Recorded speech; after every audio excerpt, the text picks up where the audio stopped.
Try to change the stream title.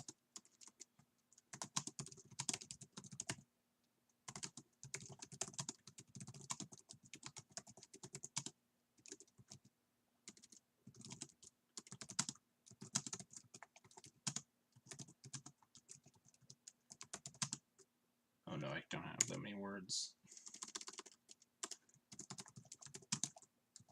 There we go.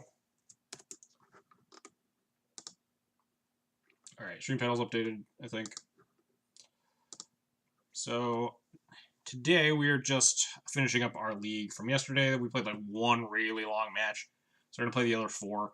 I'm finally going to get back on track of like completing this league and not starting another one, because tomorrow, special announcement, we are doing a Miracles stream. Thank you to Card Hoarder for allowing me to be a partner and be able to borrow cards and stuff, because we're doing a Miracle stream with the Eternal Weekend Legacy 2018 champion, Patrick Green, buddy of mine that I stayed with during the whole trip to Eternal Weekend and stuff. He was the only person in the Airbnb that was not playing Death and Taxes that he went on and won the whole thing. He's a Miracles player. So he's going to be helping me suck a lot less, because I don't know how to fucking play Miracles. This is the list we're going to be playing tomorrow. Sneak peek. Oh wow, there's so many different there's so many different CMCs. But yeah, it's like pretty ordinary, I think.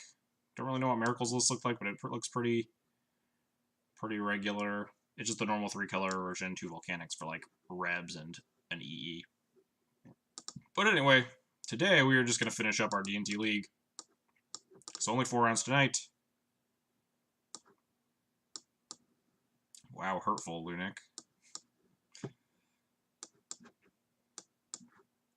Anyway, let's just play some Magic.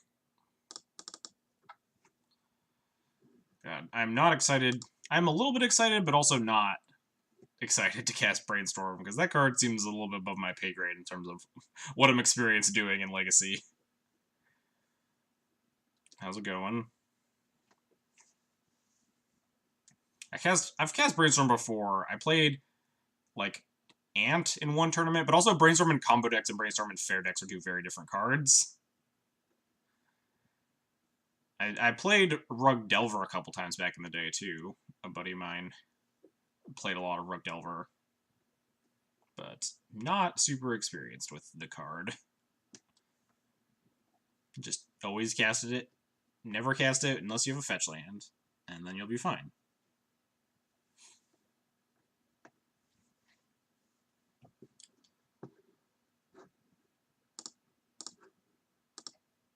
Back and look at this list. So this is the list we... Oh yeah, I made some like last minute changes yesterday after we finished up the first league. I tried trying out the Ancient Tomb, which I'm pretty sure is bad, especially replacing like a Rashadan port. But I really do think this Ancient Tomb sucks, and I really want to be on 4 ports. But we obviously haven't had a chance of testing it. And I cut the Mindbreak Trap since the Storm fad had died off online. So I just went back to 2 paths. Since there's enough like Eldrazi and Delver and stuff floating around that I definitely want more paths. Oh, we won the die roll. Yeah, this hand is stone unkeepable. Jesus. This hand also sucks, but on a 6, like, we have lands and spells. And a Scry. Man, if we were on the draw, this would be good. This is almost still good. It's, like, close. I think I'm going to bottom it, though. I think we're just kind of in for a fair game here. I'm either porting or revoking on turn 2, depending on how this goes. Well, we're not... I guess maybe we are revoking, but we don't name anything. We don't name anything useful. My opponent's on either Grixis, Blue-Red, or Rug Delver, none of which have... Like, none of the Delver decks are ever going to have activated abilities for your Revoker. But I think just getting a 2-1 into play is more important. I'll just name, like, Grimlawmancer.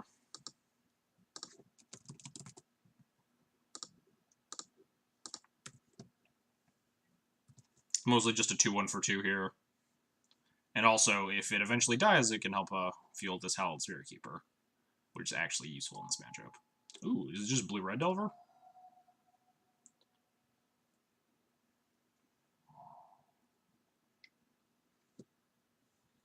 At least we get to stall this Delver for a turn. If they top, they're definitely trying to set up the Delver flip.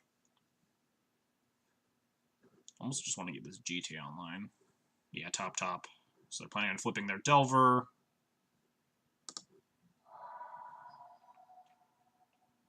I think I'm just going to attack and play Spirit Keeper. I'm not blocking, because my opponent obviously can flip their Delver. Maybe I'm not supposed to attack, so there's a possibility of, like, double blocking. If they bolt the Spirit Keeper, I get, like, 1 Spirit, and this is a 2-3. No, that's not useful.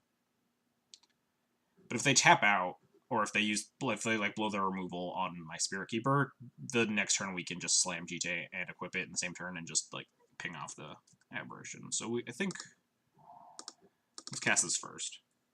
See if it gets dazed. Or forced or something.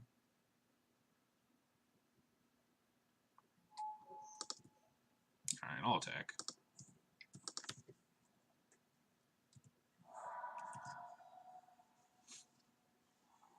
Yep, flip off Brainstorm. Mono Swift Spears, alright. Well, if they don't have, like, land to leave up Bolt here, they're in a lot of trouble.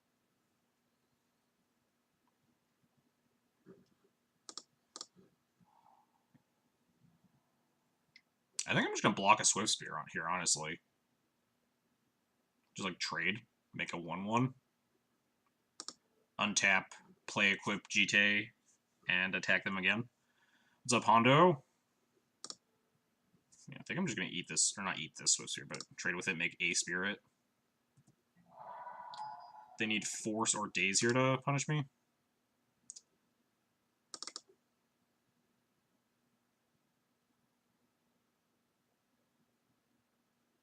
If they force this, I'm a little sad, yeah. Not terribly disappointed. We can also set up for, like, Palace Jailer on their Insect Collaboration next turn.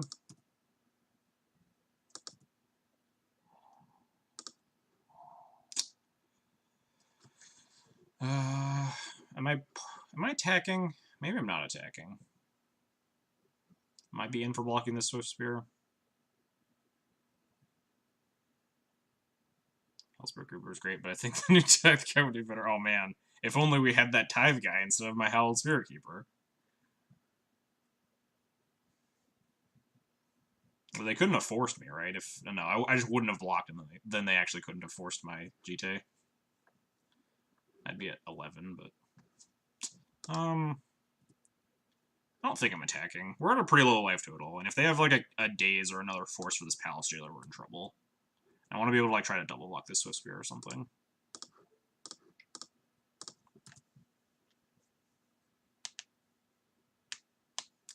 Bolt one of my guys here. Yep.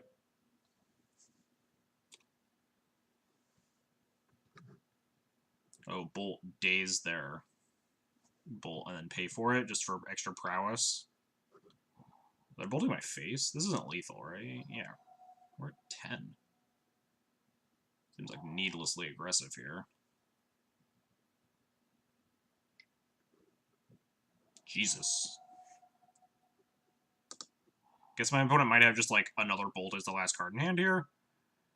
Do I block with the Spirit or the Revoker? I think the Revoker is less important. I guess the Revoker plus the Palace Jailer is more likely to be able to trade with Swift Spear. Wait, no, I just said the other thing, yeah. Nice, now we can play around Daze.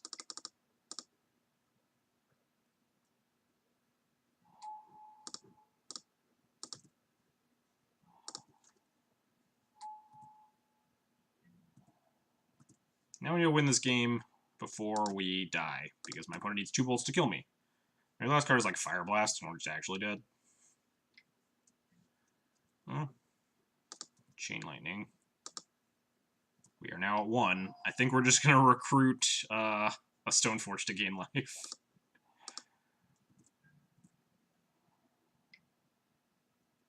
I'm going to double block. If they have like a Brainstorm as their last card, we still trade. It goes up to 3/4. And then we can rebuild with Recruiter into Stoneforge.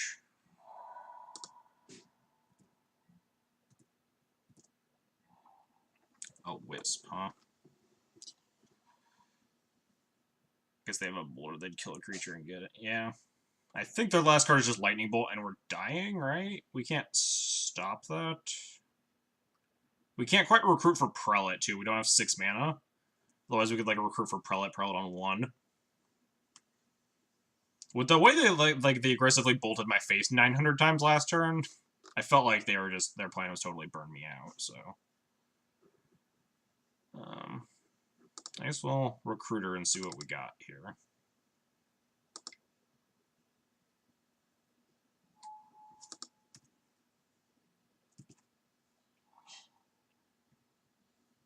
Maybe I just get Sanctum Prelate to put it on 1. Just for it, assuming we live this turn. Yeah, I think the Stoneforge is going to take so long to get online. It takes like 2 turns, whereas Sanctum Prelate means if they don't have Bolt right now, then we can win. We can even port their Volcanic, so unless their last card in hand is a Bolt, that we don't die. Yeah, if it's Chain Lightning, we're not going to die either. We'll even have Flicker Wisp to be able to like block a Delver if they find one. Because we're dead like Storm Chaser Mage until we get Flicker Wisp down, but I think Sanctum Prelate is more reasonable. We also need to kill them, so. Please no Bolterino.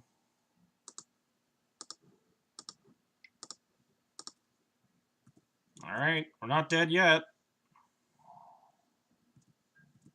Alright, the last card is not Bolt, so. They could have, like, Pop in their deck. Which means we need to just close this game as fast as possible.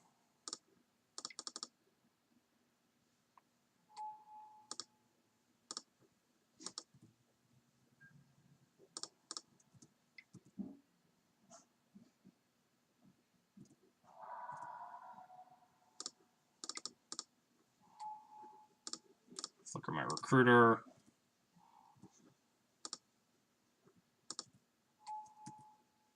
I should have stacked those the opposite order. Should have drawn that card first. Just grabbing like another Flicker Wisp, just clocking them as much as possible.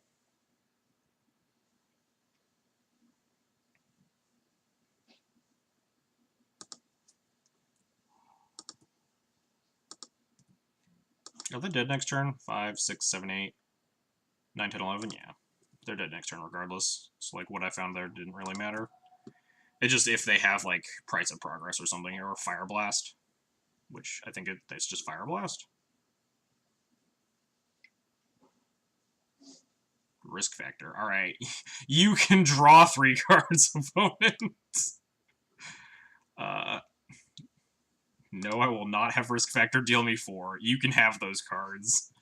Please don't Fire Blast me.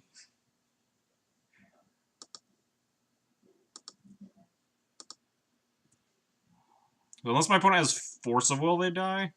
So be Koi Moi. 1, 2, 3, 4, 5, 6, 7, 8. Oh no, now I can play through Force of Will, right? Because I can play Thalia into Ballista. Because they fetch down to 10. 1, 2, 3, 4, 5, 6, 7, 8, 9, 10. Let's play Thalia.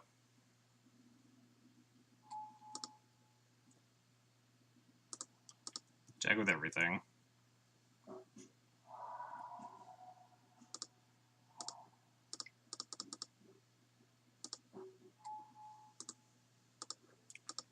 Ping you. Ping you.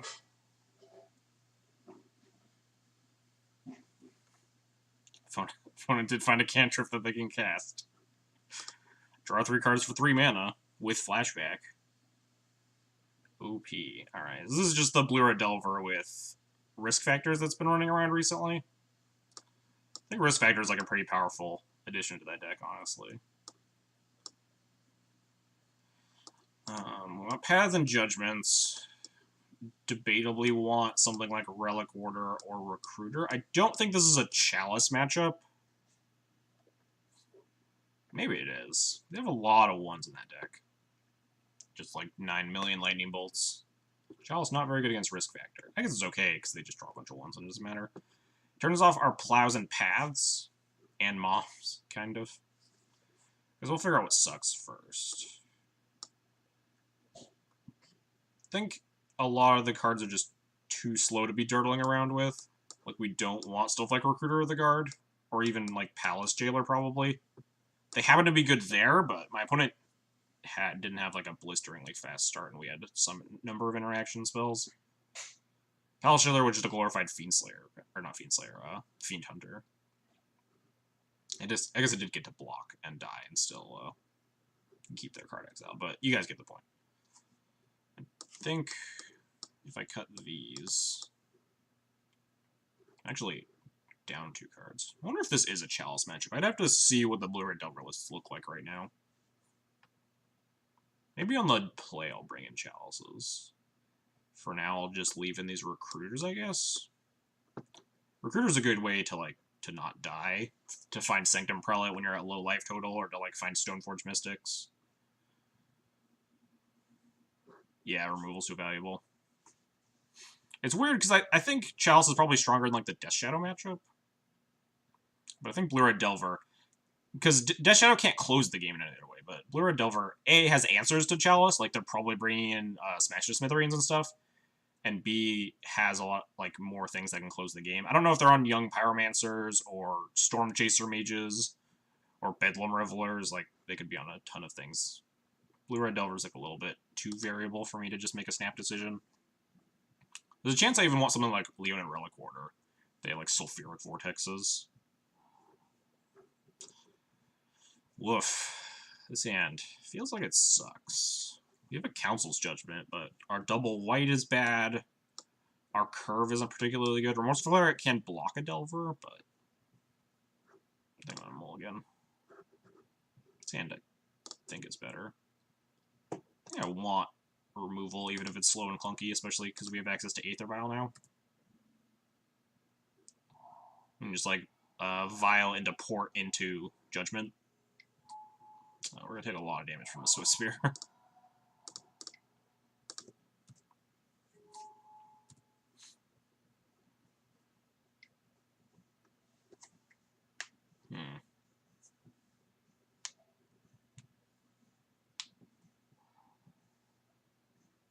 Are they Brainstorm locked? Oh, deal. I think I might actually Wasteland this Volcanic just so they can't cast an instant, like another Brainstorm or something. Now that they're Brainstorm locked here.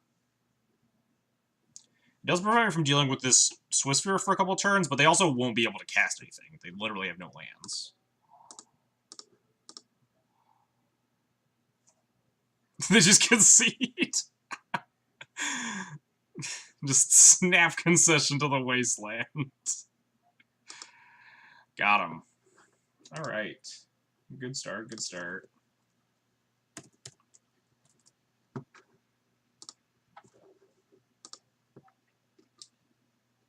Where's Blue-Red Delver?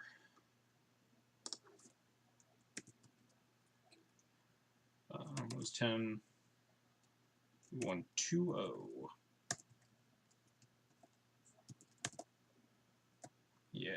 So Blue-Red Delver, I think, is one of the less scary Delvers in existence. I guess it's technically on the more scary side. So there are like 4 Delver decks, right? There's Grixis, Blue-Red, Death Shadow, and like Rug, which kind of isn't. I guess there's also like Death Shadow, or not Death Shadow, Delver Blade.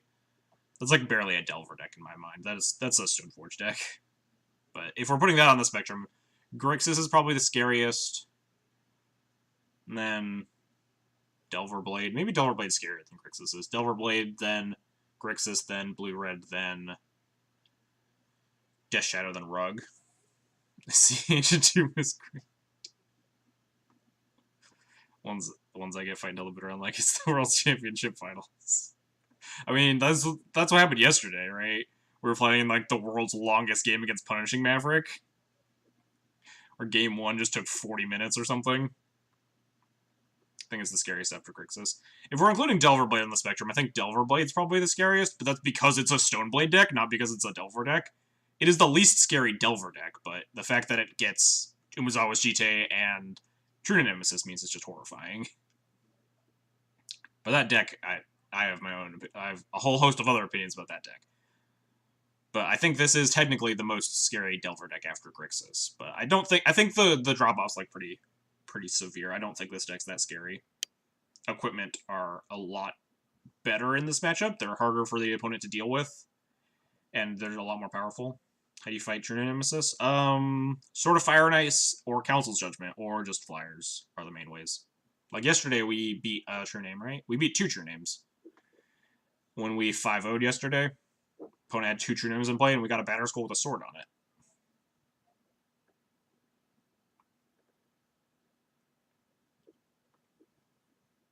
Yeah, we got a Council's Judgment there, GTA, that game. So yeah, Council's Judgment and sort of Fire and Ice are your big ways to try to fight True Names. I'm afraid of Stoneblade. Yeah, exactly. Stoneblade's much scarier than Delver can ever be. I'm less afraid of Stoneblade with Delver than Stoneblade is. Yeah, exactly. I think it is less scary than Stoneblade because they're playing cards that we're good against, like Delver of Secrets. I'm not scared of Delver of Secrets in Delver Blade, but I am scared of the fact that they have GTA and True Name in their deck still.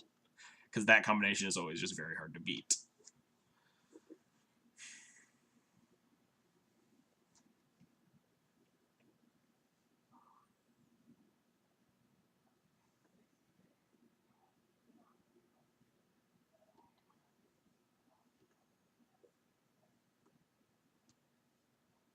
What's your question there, Wang Chung? I'm not sure I fully get it.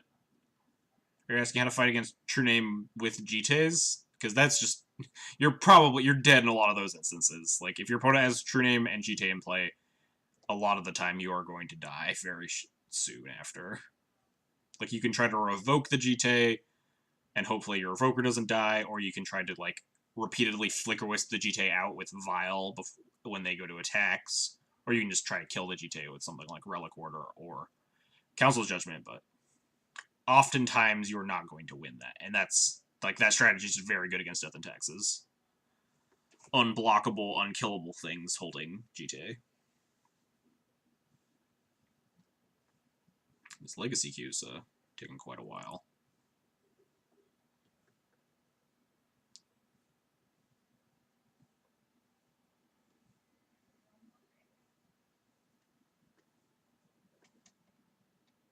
Only sort of Fire and Ice can beat Tina. Yeah, essentially, it's the best way to do it, because sort of Fire and Ice lets you attack through a True Name because it gives your creature pro blue. Otherwise, you can have like other equipment, but it needs to be on flyers. Like, a GTA on a Thalia is not going to beat True Name, right? Because you can't deal it damage, so you're not going to get the triggers. Batter Skull attacks into True Name and just gets blocked, and it doesn't even gain you life, because again, you can't be dealing the damage. So sort of Fire and Ice is your biggest way, is your, like, easiest route to beating True Names, because it lets you attack through it and clock your opponent really fast. But if you put a GTA on, like, a Flicker Wisp or something, then that's a way you can try to navigate the True Name, is just go over it. Because otherwise it's very hard.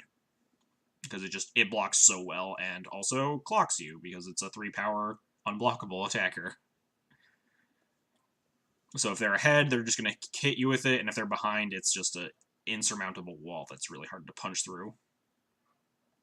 So you need to take it to the skies or put a sword on something. There we go.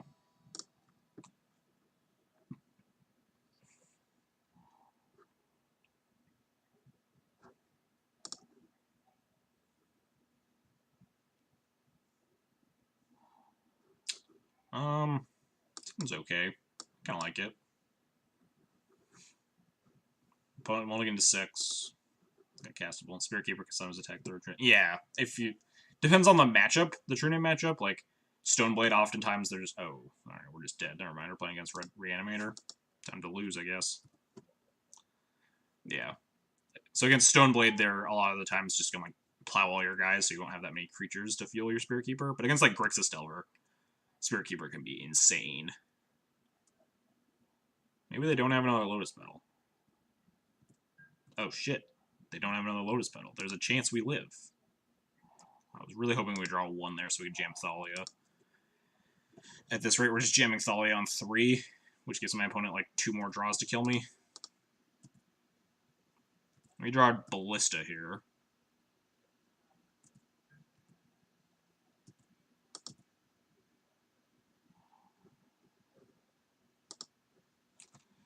Am I tossing some? I'm not tossing anything to the void, right? I can just cast, like, Thalia on turn 3. I guess, but if they reanimate a Chancellor, I'll have wanted to cast something into the void here. So I guess we'll just toss a Stoneforge. We have a backup. Or that terrible. I guess I could toss, like, a Thalia. If they have, like, mana, they're just going to kill me next turn, so... Oh, if only we had the... if only we had the, Ancient Tomb. It'd be so good here. Yeah, let's, chug a Thalia into the Chancellor trigger. I think they'd rather bring back Tidespout if they draw land here. Or, like, a Lotus Petal or something. I hope they don't, so we win. Oh, fuck. Unmask. That's the reason not to throw in Thalia. I was thinking, like, if they have a land, they'll Thoughtseize me, but that was really dumb. Should have just thrown a Stoneforge. Now do we just clock them? Just, like, jam Crusader?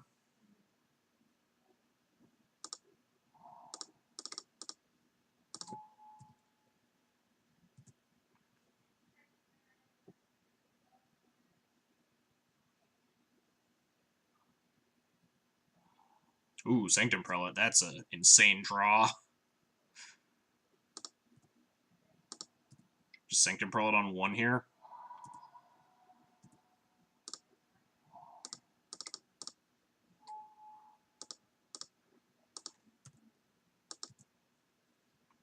They could have, like, land Dark Rate 2-drop reanimate spell, though. Oh, no, they can't Dark Rate, never mind. Yay, we did it. We beat Reanimator game 1. Because they mulled a 6 and did not have a good hand. Alright, well, as usual, let's just bring in, like, our entire sideboard here. Cut Ballista, Crusader, Spirit Keeper. What is it? The whole Stoneforge package and the Moms, I think, are my usual cuts. We're missing 1 card. So I guess we leave in the Crusader.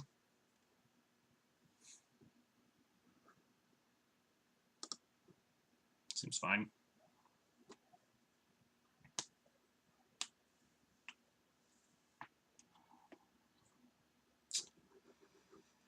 I just, like, can probably... put him mold to 6. We do have double removal. Like, File, put him mold to 6. Well, double removal means this hand doesn't suck a lot.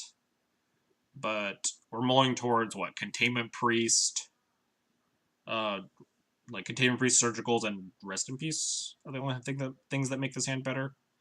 This hand's pretty decent, though. I'm going to put it mulling to 6. If we hit a land in 2 turns, we can also just jam Thalia, which is great.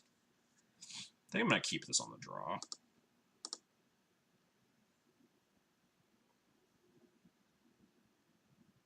Throw Chalice into the void if they, if they reveal a Chancellor here.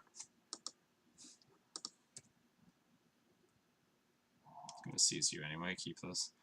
Yeah, I think my best bet, like, winning on the draw is really hard post-board. So I think I need to just get kind of lucky here. So we're going to chuck this Chalice into the trigger and then just play my Vial.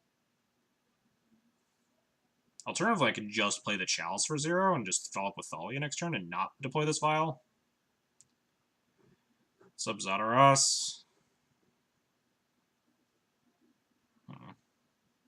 Maybe this Vial is just not important. I'd rather have a Chalice in play. Chalice on 0 can prevent some number of kills. Whereas this Vial's probably not going to do a lot. Yeah, I like that.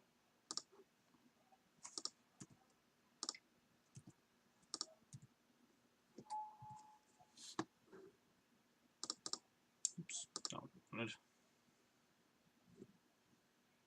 I could easily just, like, 1 or 2 mana reanimate here. Yeah, Vial doesn't... Since we drew the second land, I'm much less inclined to want Vial here.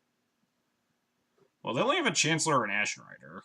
We can beat either of those, because our hand is double path.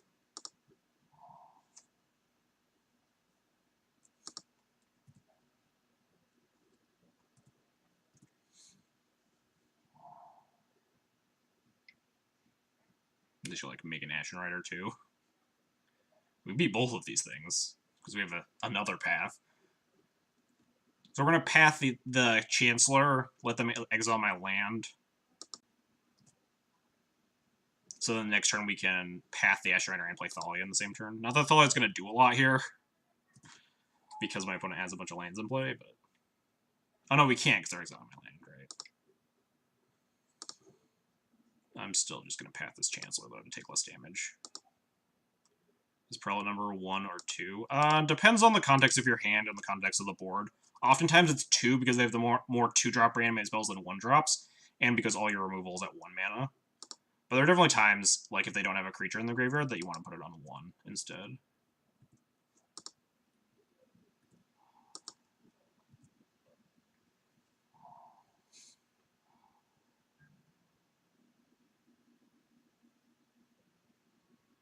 I guess we can play Aether Vial now. If Graveyard's... Yeah, exactly. If Graveyard's empty 1 because their ways to put it in the graveyard are like Faithless Looting and Exhume. Or Thoughtseizing themselves or something.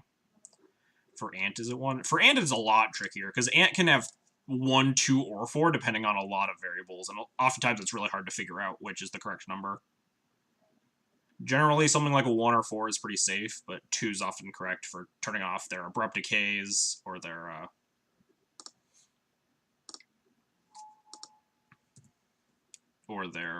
Infernal Tutors and stuff. But 4 turns off Massacre, 1 turns off Dread of Night. There are a lot of factors to consider when you're playing as Ant. Flashback Looting. Attack me first.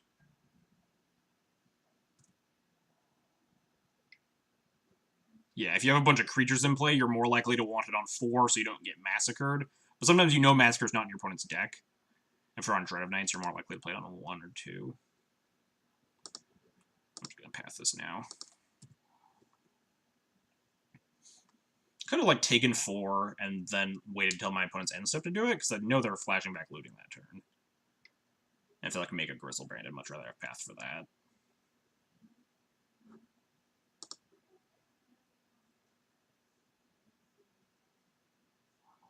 Oh, they got nothing. Sick.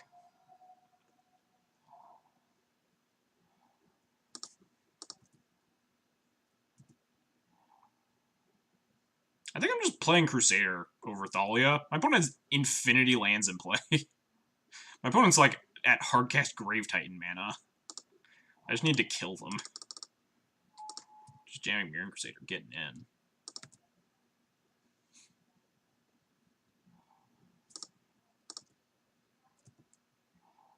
Ooh, Crocus is a good draw.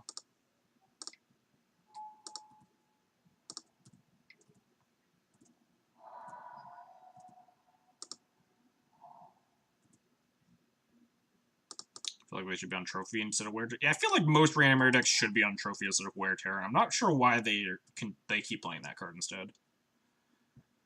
Everyone still seems to be on the Scrubland instead of the Bayou. It's kind of confusing. Opponent reveals hand of 3 more Reanimate spells, or 4 more Reanimate spells and a Dark Ritual. We did it. Take that, red-black. Good guys win again.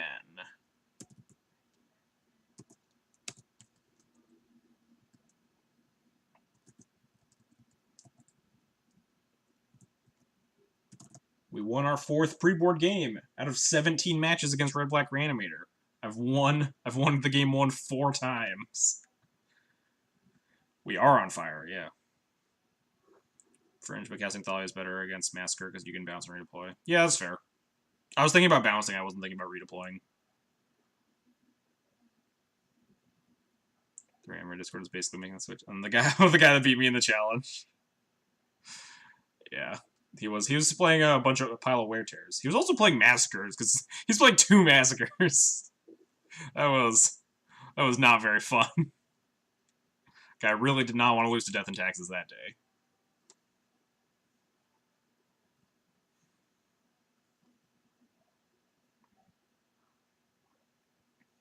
I do think that Assassin's Trophy is just almost always better than Wear Terror, though. Card just seems significantly better. Because it helps you deal with stuff like Caracas, or like Maze of Iths, or whatever lands are plaguing you. From lands, or Death and Taxes, or whatever. Yeah, you definitely play multiples if you're playing any, but I haven't seen a lot of Massacres. Huge debate on the other day in the Discord about Massacre, and people couldn't wrap their minds about the Assassin Trophy is better deal with Containment Priest than Massacre. I guess, kind of, yeah. It's like more versatile, right? Because it's one card that can kill Containment Priest and Rest in Peace. There's like not a lot of other cards that can do that. It also kills like Chalice the Void and whatever. It just does so much. Lands are answer by time. Yeah, I mean, situationally though, like it gives you more answers to stuff. Yes, you have answers to lands that are annoying, like Glacial Chasm or whatever, but Assassin's Trophy just literally answers everything outside of like Surgical or whatever. Am I keeping this hand? This hand's okay. Double Plow might be terrible though. I think I'm in for this hand. Turn 2 Thalia is pretty good. And Recruiter's good if we, assuming we hit a land. My opponent plays a creature on turn 1, I think I'm just plowing it. If they just like play a Delver, I'll just plow into a Daze probably. Oh yeah, that makes sense. Like instant speed removal is also better than Massacre because they flash in the Priest and you can still trophy it. I hope this isn't. I think Plow's bad against almost every single basic Island Ponder deck, so it's like Miracles, Sneak and Show, Storm. More inclined to think Miracles or Sneak rather than something like Storm or Grixis because they didn't fetch for this island; they just naturally had it. And turn 2 Thalia is decent here regardless. We just kind of want to hit land 3. Yeah, exactly. Letting them daze me when I'm going to play Thalia as the follow-up is just great. Well, if we hit land 3, we got double Recruiter. If they're on, like, Miracles.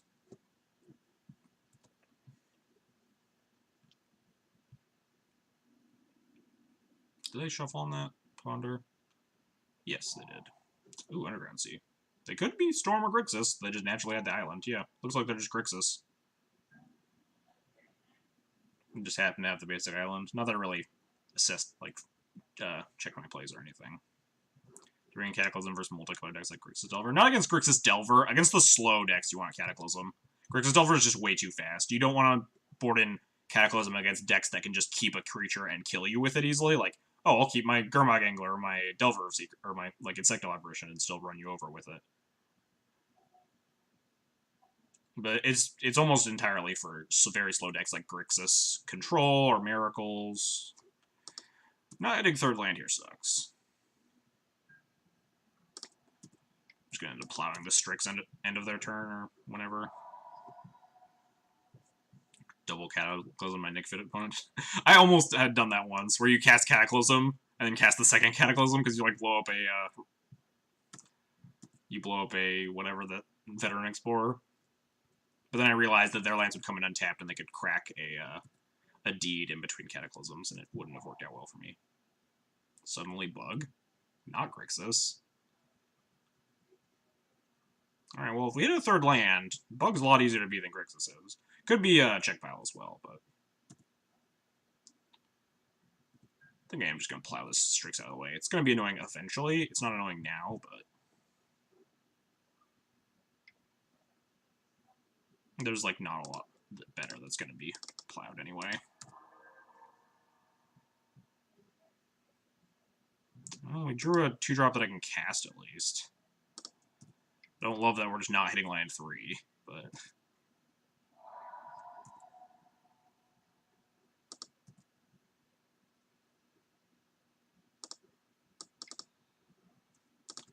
so I'm going to land with 3 vials. The first one they popped the deed to clear the vials, which gave me mana to the second one. Oh, they had 2 Veteran Explorers. So the first Cataclysm was, like, mana positive for them. Just blow up 2 Veteran Explorers, they get, like, 4 lands anyway. That's when you get the second Cataclysm. Well, my opponent has a Sylvan Library, and we have close to no pressure. Don't love it. Would really have liked to hit a third land drop.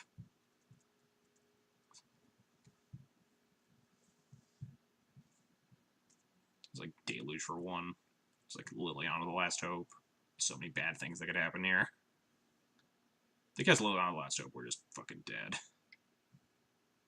This we can beat a Deluge.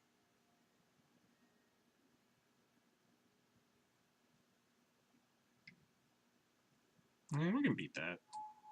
We even plow it. You played versus Merfolk, can you win? I have not played versus Merfolk a lot, but the matchup's pretty good, in my experience.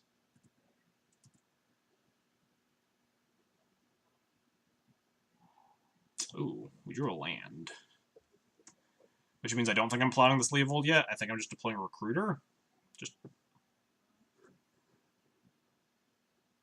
until they beat you down with. I mean, you would just have like a lot of good spells against them. Like your removal is really good. Your sort of Fire and Ice is just insane. They're like a pretty slow aggressive deck, and stuff like GTA, and sort of Fire and Ice and stuff are just super good. And none of their stuff is unblockable because they don't get to play Spreading Season Legacy because almost everyone plays Islands already. So you can just like block stuff in combat a lot of the time. So we're just gonna let my opponent have this Leovold for a little bit, rather than plowing it because we found land 3. If we didn't find land 3, I was just gonna plow the Leovold and get in. But now we're just gonna recruit for like Mirran Crusader probably. Opponent's on Bug, Mirran Crusader seems nuts, and we have a Wisp for Recruiter already. We can also grab like Palace Jailer, but we don't have land 4, so that seems a little greedy.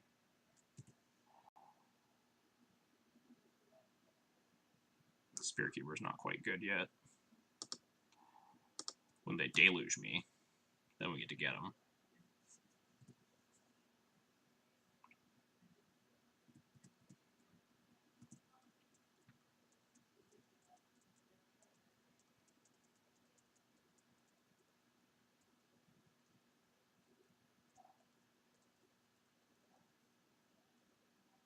Using their Sylvan Library pretty conservatively. Kind of makes sense.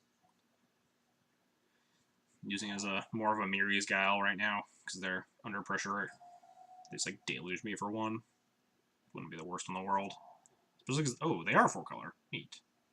So we're just playing as check pile. I wasn't sure. Their Suite of Lands could easily been some weird bug deck or just check pile. Is that K command? You need 1 more mana for that.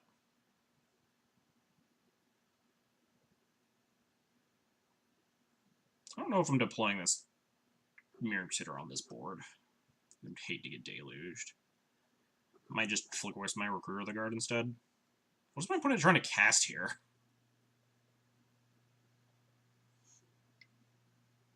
Oh, there we go.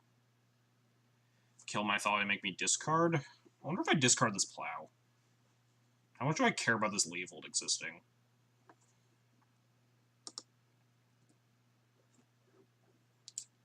I think Plow is probably the worst card in my hand. Maybe this other Thalia? Because I probably won't be deploying this Thalia for a while. I don't really care that much about this Leovold, though. Yeah, I'll discard the sword.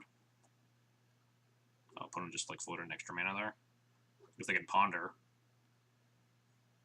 Leovold kind of checks the Thalia. Yeah, Leovold blocks the Thalia pretty well. So like maybe discarding the extra Thalias. But then if we're discarding the extra Thalia, we don't really have any ground idiots. Okay, they're just brainstorming.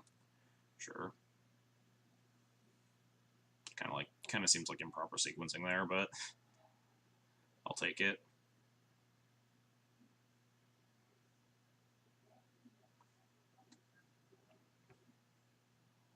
It still does tax them, and we can always Caracas the Leovold and attack in. Wow. I wonder if that's worth it. They only take 1 extra damage, I suppose, but they're definitely the control deck right now. I think I'm just playing Wisp this turn rather than Crusader. We're just... I want to cast this. Almost tempted to play Vile Thalia, but they didn't have mana for Brainstorm Thalia. Oh, yeah. They needed to kill a Thalia first, but they didn't need to float the extra mana. They could have like decided whether or not they wanted to cast Brainstorm later.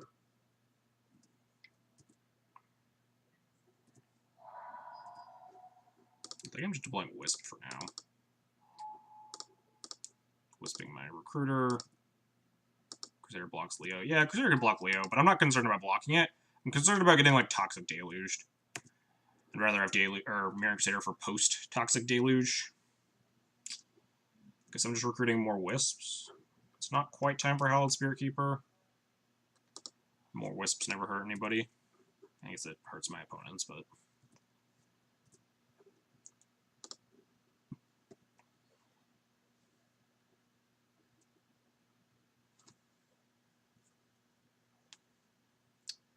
other players are on snap command. Well, they can't snap command because we have a remorseful cleric can play.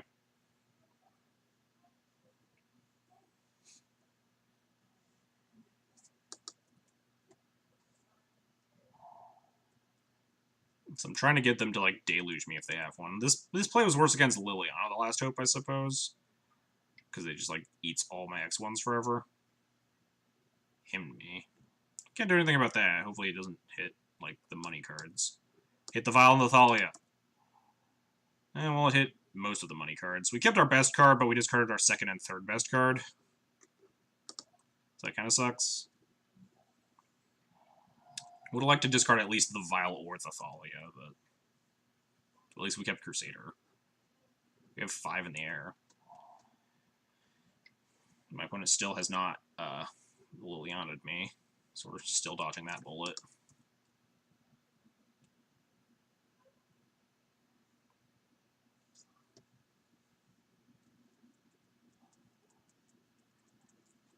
There's a chance they don't even have a Deluge main deck, but I think we can afford to try to play around it at least a little bit. There's also a chance they just have Bolt and they can Bolt my Crusader and it doesn't matter, because they are 4-color, not just Grixis. Or not just Bug.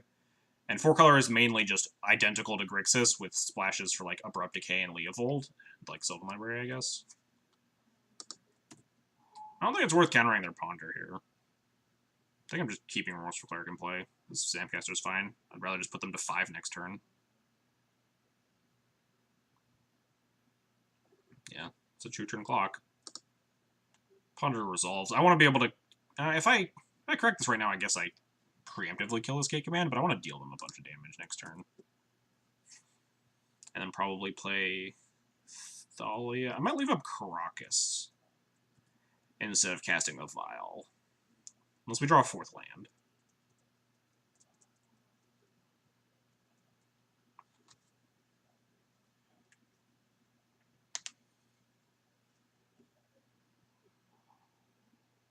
They shuffled, so they're definitely digging for a card they have not yet found.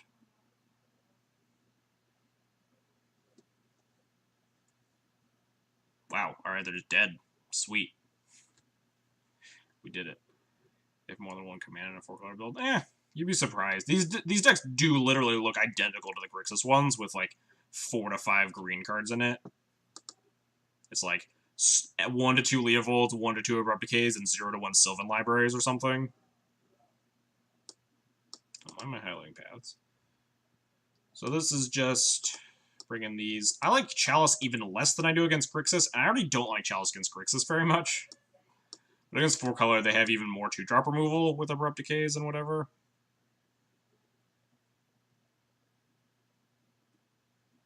Conceded turn 2 to... Well, notably, that person conceded turn 2 to a Wasteland after they Brainstorm locked themselves. So they cast a Brainstorm, didn't find a second land. So then when I Wastelanded them, they're like, okay, well, now I'm not drawing a land for guaranteed at least 2 turns. Probably more than that. So that first Wasteland was definitely reasonable. The second one, I guess, maybe they just didn't have answers to my flyers. But yeah, cut Revokers, cut...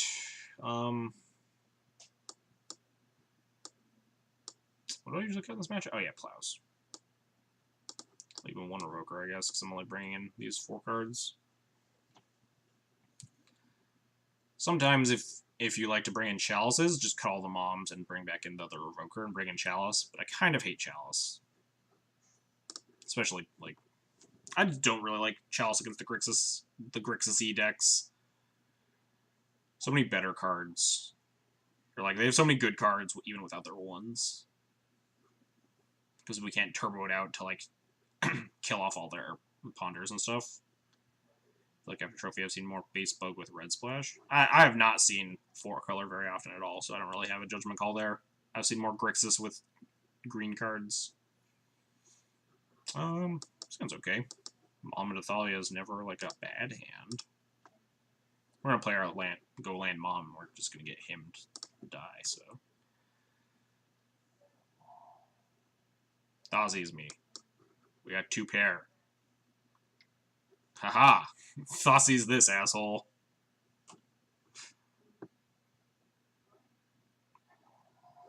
Huh. It's like a weird choice. It's like having another Thoughtsy's for the second one. Ooh. a good draw. Above average. Do need to find some lands first, but...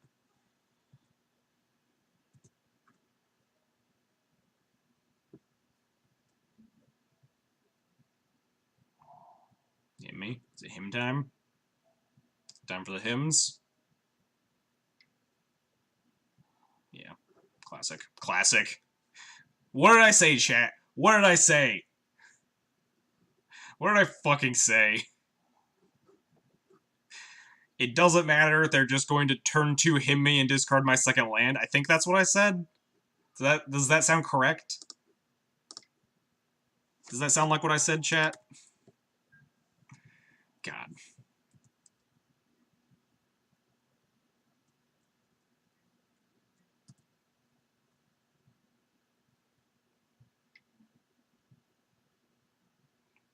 Definitely not salty. Oh, trying to cast something on the draw step, sure.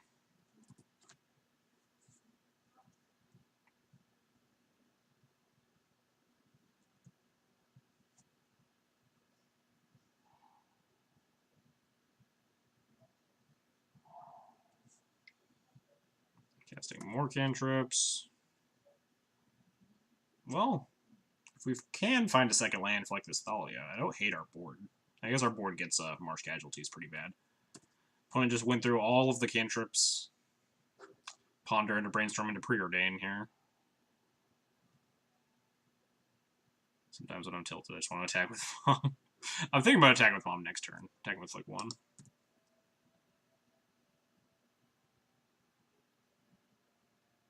I'm definitely playing into a Marsh Casualties if we draw like another land. Yeah, I'm just gonna cast this Thalia. If they have my opponent has Marsh Casualties, like we're fucking boned, but we're not gonna win sitting here not casting a Thalia now that we have our second land. I think I am gonna attack with 1 Mom though. Deal them a little bit of damage at least. Get punished if they have like no, it's very hard for them to have double removal spell too with the Thalia in play.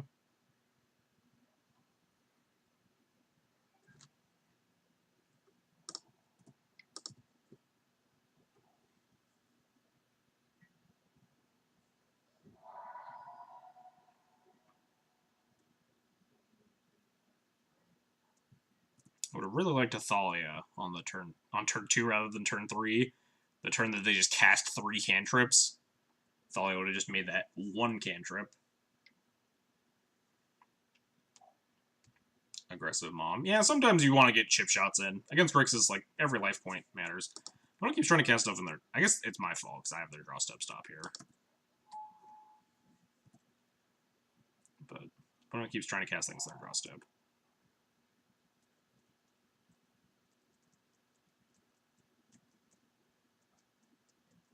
Yeah. Probably not attacking with Moms anymore, especially now that they have, like, a Strix. Time to hit land drops in Cataclysm. New plan. Draw Rashadenport.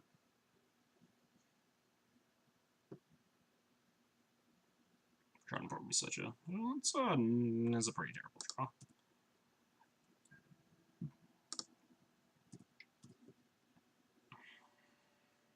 I don't think I'm going to play third Mom here. It doesn't do a lot. Makes me a lot softer to something like Marsh Casualties, which they don't have. Not right now, at least. Do I play third Mom? No, I don't play third Mom. 2 Moms are going to do the job pretty well for now.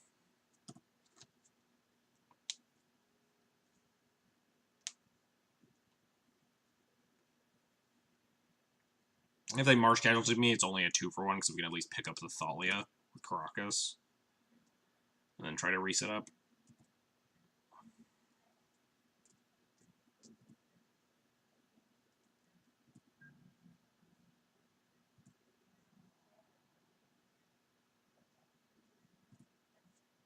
Alright, so this is the game we're playing.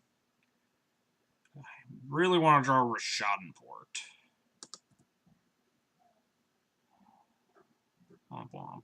It's not bad. I'm going to put it on 2, and then to prevent Marsh Casualties, and then get Toxic Deluged, for sure.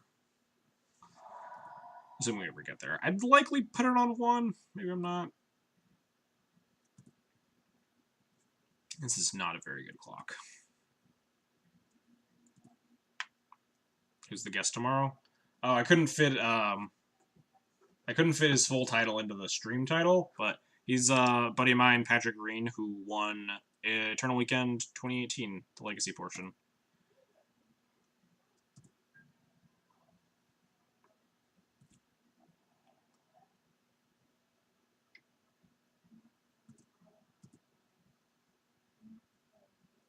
I tried to put his full Eternal Weekend 2018 Legacy Champion title, but Twitch didn't let me. The title was too long. I will. I was probably gonna like post it in the. Oh fuck me! I was just thinking about how bad Dread Night would be for me too. Because we have Judgment.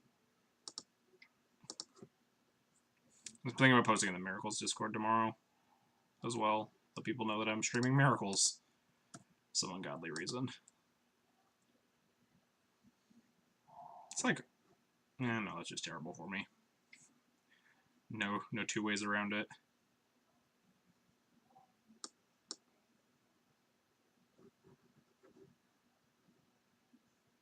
This is Gurmag. Alright, well, got a lot of props here. Referred to as best legacy player NA. Yeah, I don't know what that question is, but we're gonna move on. Best legacy player. I'll be sure to refer to you as that in the future. Land to kill Dread Knight. Oh, perfect. Second Council's Judgment. The first one's so good against Dread Knight already. Well, now we can kill the Angler and the Dread Knight at least, assuming we ever hit land 3. Wow, this game would be going so much better if we didn't get our second land hymned. Good old Gurmag floating a black. But it really likes to float extra mana when they're trying to cast their spells. I might Council Judgment the Gurmag first, honestly, just so I don't take 9 million damage. Assuming we find a third land, ever. Third land? Third land. Third land, right here. Right here, third land. Hey. I think we do have to just take this Gurmag off the table. This is why I play more lands in D&T. Not having enough lands is so bad. I think this is less common than, like the games that you get mana screwed are, like, very pronounced, but they're not a very high amount of games. And the games where you get flooded are just as pronounced. Yeah, Dread Knight out of pile is really rude. It's just like, some people really do not want to lose to Death and Taxes. Yeah, Judgment this Dread Knight, though. 4 can't be hype. God, I wish fucking... Who said that? It was the Pro Tour winner. Who was that? I wish the guy never said that, because it's just... Did my opponent just vote for Baleful Strix? Whoops. I'll take it. We did it, chat. There's still a chance we win this game after getting our second land hymned and then getting Dread of Knighted. It's like there's still a chance we can win. My opponent's gonna like slam Jace, we're gonna die, but... Womp womp. Council Judgment is so good. Yeah, 2 for 1 for 3 mana. Am I just like playing Thalia plus Mom here? If my opponent has removal, like Thalia plus leaving up Karakas is better, but I think my mana is just so like constricted right now. I just need to be spitting things out of my hand. My opponent has enough mana that I don't really care about my Thalia anymore. I think Sanctum probably might be decent. I feel like they're sitting on command. Yeah, I wouldn't be surprised. There's not a lot we can do about command besides not play for X Revoker, and probably just end up discarding it or Battle Skull to the K command.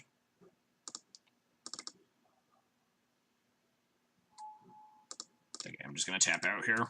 Let them kill my guys. The other option was like Prelate on...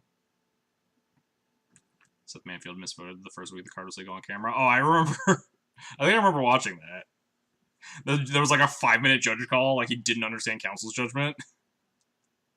And ended up voting for a different thing. Yeah, this is just like 9 million removal spells. Oh man, wish that was Assassin's Trophy. They burned an Abrupt Decay, so I'm happier playing a Prelate on 1 now. I would love to like Prelate on 1 plus like, get to Cataclysm too. I guess we can just recruit something instead. What would I recruit?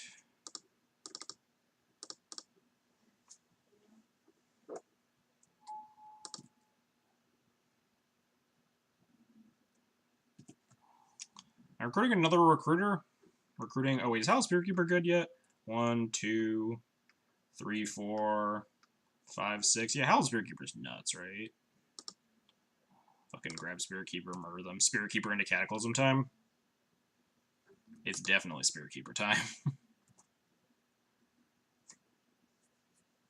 Opponent's gonna like kill it and then play a second Dread Knight. I'm gonna be really bummed.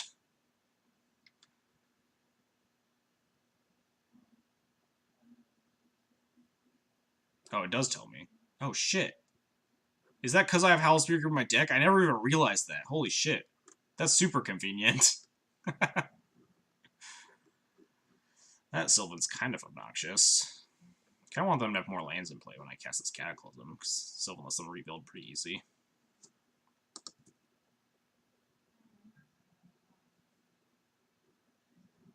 Get him, Recruiter. Did it bug? No, it tracks. I think it's because I have something that cares about number of creatures in my deck. Just like Snapcaster. You just assume everything on Moto is a bug. That's fair. Can't believe it's a helpful feature that exists in Moto. Has to be a bug. What is this? Just K-Command my Recruiter. Discard the shit out of this Batter Skull.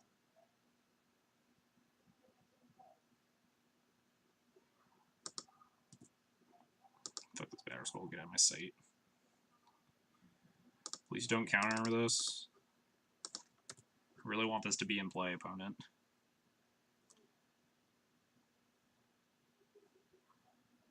You got a whole turn to read it. You don't have to read it now.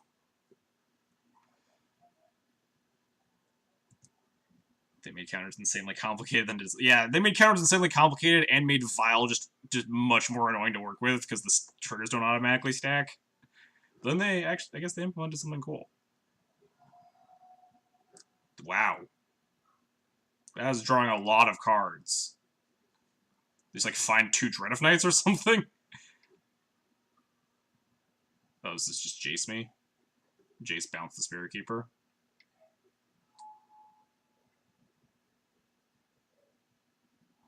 Yeah.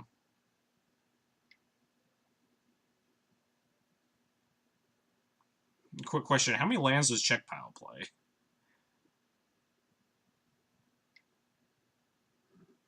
Can we Cataclysm them out of all their lands? Ha! Oh no! The combo! They've dealt with Spirit Keeper, but we have Cataclysm now, so not the worst. Him? No, no, no! That was our only chance of winning! We can revoke this Jason Prey. I think that's our new best chance of winning. Does Cataclysm kill Jace's? Yes! Planeswalker is not one of the card types. So it kills all Planeswalkers. Damn it. Well, time to pray that their top 5, like top 3 cards and 2 cards in hand can't kill a Phyrexian Revoker. We were so close. Now we're probably dead. But wait, you went to beginning of combat, opponent. That's not the time you want to cast a cantrip. But what? Alright, well they're killing my Revoker, but like K-commanding it. Yeah. Kind of shocked they didn't want to just like him me. But yeah, I guess this seems fine because it kills my thing and makes me discard a card. I think we're discarding Prelate since they have Snapcaster in play. Prelate does basically nothing. Flicker Wisp just needs to get super lucky again. Hope their top 9 million cards don't have any removal spells for this Wisp. Forget to activate the Jace. Forget to activate it. Just pass the turn. Dang. Oh, Fate Sealing me. Rude. He's like unsummon my Flicker Wisp for the next 900 turns.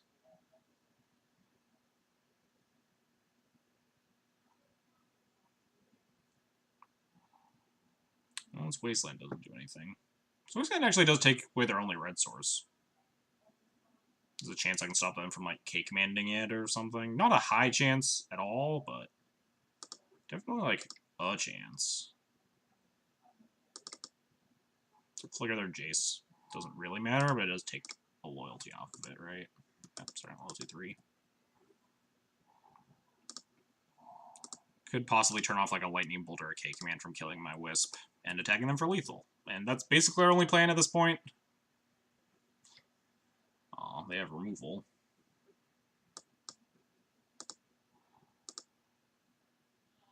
Let's trade the cards I need to start playing Legacy. Now time to learn the entire format via Twitch. Awesome! Sounds great.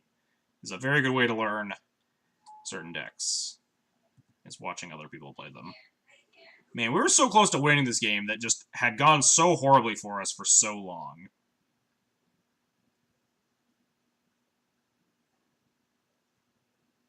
Now we're just dead, right? We just, like, can't win. We need to land 4, and then we need my opponent to bottom, and then we top deck Cataclysm. Well, this does something.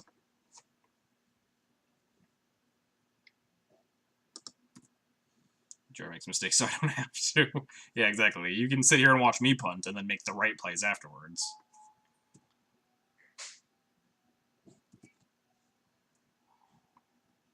Oh, Ballista's tempting. They're at 3, though, and 3 is kind of a lot. I'm going to recruit just for another recruiter, I guess. Just, like, make more 1/1s. See if we find a land to, like, Ballista them or something. Just having 1/1s in play.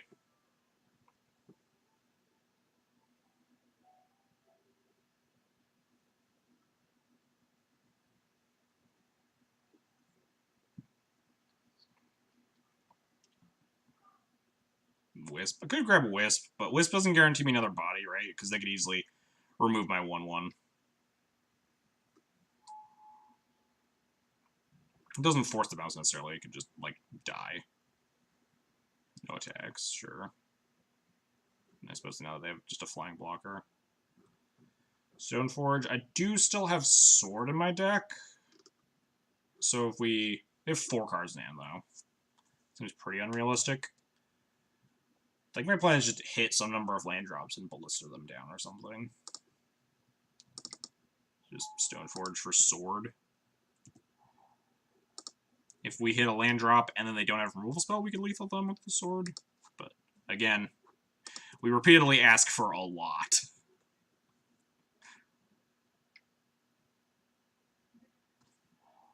Yeah. Have we considered splashing for Heroic Reinforcement? Which one is that? Fuck if I know what that card does.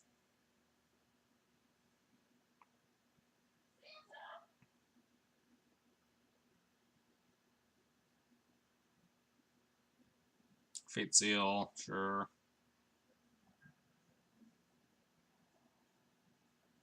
I think we need to block here.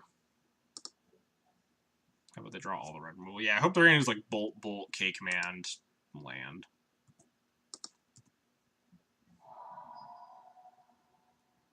We're probably still losing if that's the case.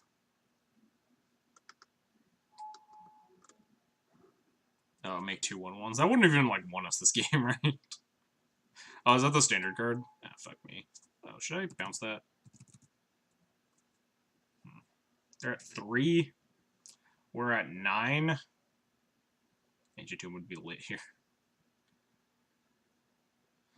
Ancient wouldn't be that good here. It's still like 5 mana.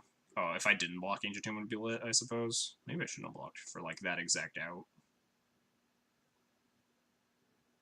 Maybe I'm just bouncing this. Just so we have more turns to live.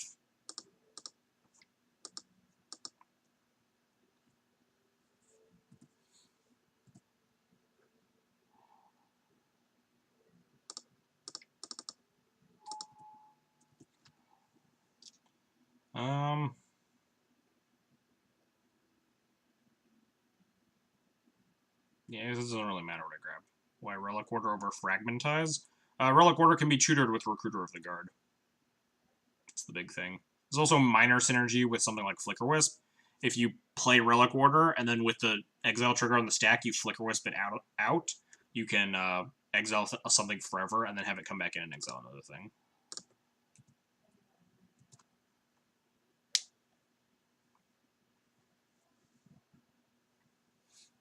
Yeah, casual 6 cards in hand here. Brainstorm up to like 7 cards in hand.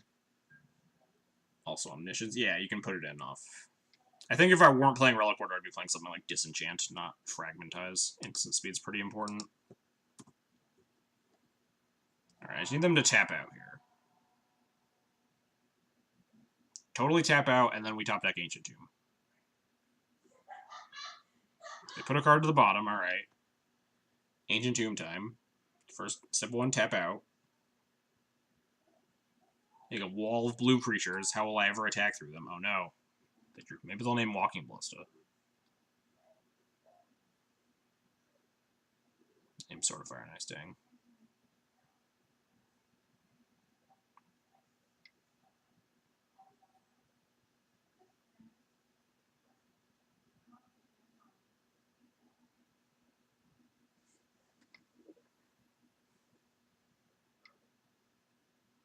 The deck plays Chalice now, so Fragmentize and stuff. How many decks are you bringing in your Enchantment, Artifact Hate, and also Chalice of the Void that you really care about? That anti-synergy.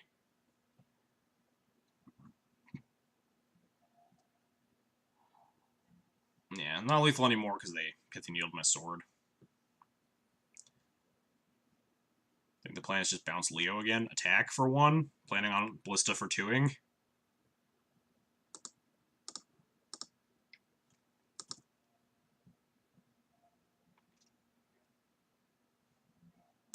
I suppose I should have played Thalia first.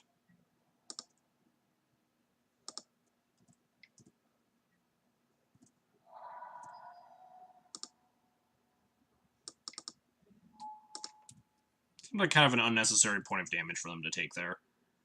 Especially with, when they... Oh, yeah. Especially because they know I have a Walking Ballista in hand. It's like an extremely risky point of damage. They just, like, didn't need to attack with both Strixes. They're gonna kill me with this Jace. Just give me a land! Stop putting them to the bottom! They can't attack now. I guess they could have, like, removal or any other assortment of things. Leovold's back.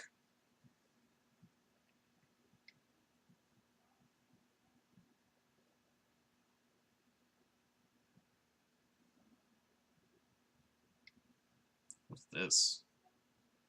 Gurmag? What are they trying to cast here?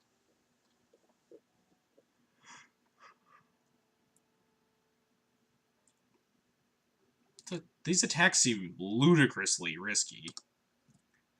There's a chance we can lethal them now, right? Just Caracas Leovold attack with both? And then Ballista is just like lethal, right? Is that better than Ballista for 2-ing? Probably. Because they can't force because they'll take a damage, right? If they have... No, they need to have 2 removal spells, like Fatal Push, Thalia, Fatal Push, Recruiter. And then they don't die? I guess, like, Snap... No, Snap only blocks 1 guy. And then we just Ballista them? This is just lethal, right? Or something very close to it. Just bounce Leovold attack.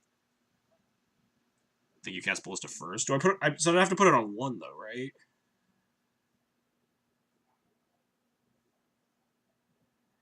If they have Fatal Push... Fatal Push... Yeah, force, just, like, the Ballista's dealing them 1, because I'm only casting it for 1 anyway, so if they force it, they're still just taking 1. They could have just have, like, actual counterspell, but then they're just dying on board.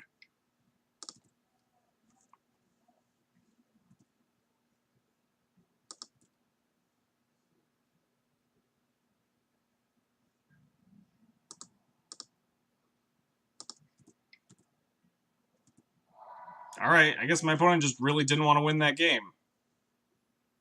Cool.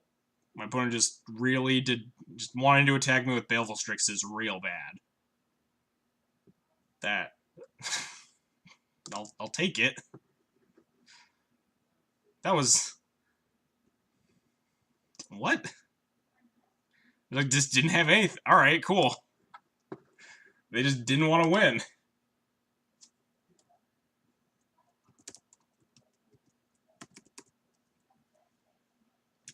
Like, it's not like they didn't know how Karagas worked either, because I bounced Leopold like 3 times already.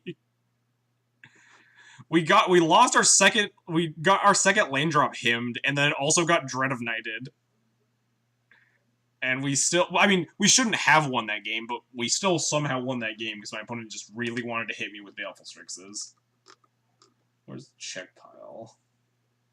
There it is.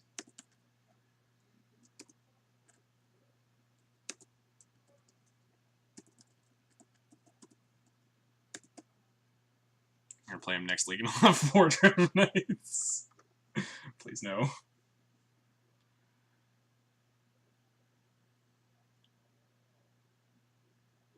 It's like they didn't know what the Leo card was going to be. And yeah, and they knew I had Ballista in hand too, so it's not like they had a plan of like, okay, they're gonna Karagas my Leo, but then we're gonna like Fatal Push the one attacker. Like, just leave both your Strixes back. Like, we still do the same line, right? We bounce the Leo, attack in, and they have to block the... Like, they lose a Strix of the Thalia, trade with 1, but we still have this Ballista, which we now have 4 mana for in there. No, they're still at 3, though. We still can't win, because we need, like, 6 mana for this Ballista, and the Jace ticks up at 13 next turn. He bounced my Leo 3 times. I hope he doesn't bounce my Leo again and hit me for a lethal. Opponent with the very sound logic there. No, he saw the line. Did we play against this person? Oh, is this the red-black guy? This is the red-black player, right? That was round 3?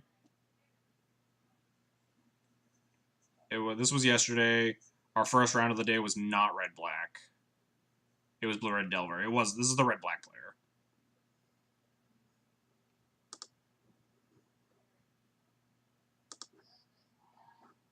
I think I just keep turn 2 Thalia and Sanctum Prelate and hope that turn 2 Thalia gets me there. I can't, like, just mulligan aggressively to Karakas, really. I think now that we're on the play, we should hope Thalia is good enough.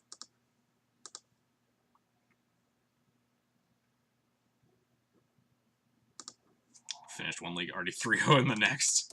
Meanwhile, we had finished, like, 1 match of Magic.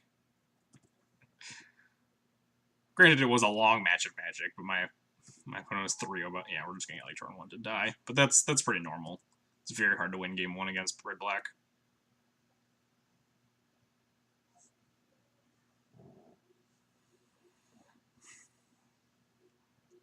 Chromox pitching Animate Dead, sure. Post. No, we definitely played against this guy, and he was just on. We played against him round 3. Well, oh, why didn't I play Vile? I'm an idiot.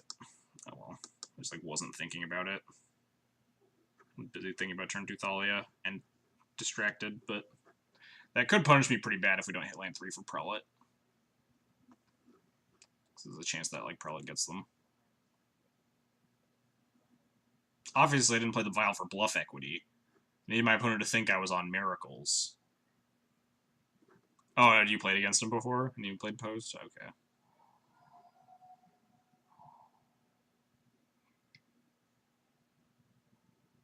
Oh, I was just like Thoughtseize into the turn 1? Alright, I guess none of my decisions mattered.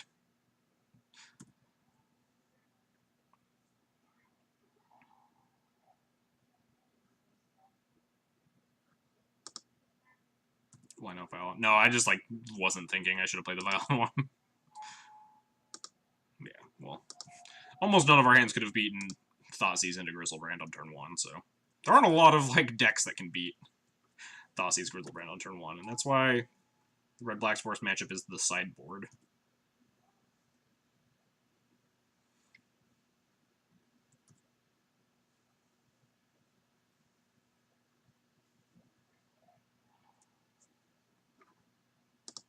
Oh, they're also making a Chancellor? Nice. So we could draw Karakas into Swords of Plowshares.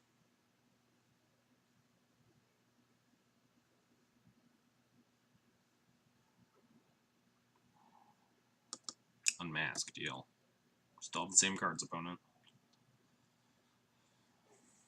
Took my Aether Vial. Rude.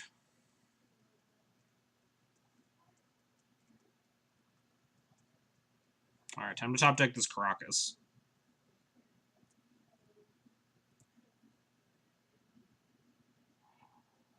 Which are the best sideboard cards against Reanimator?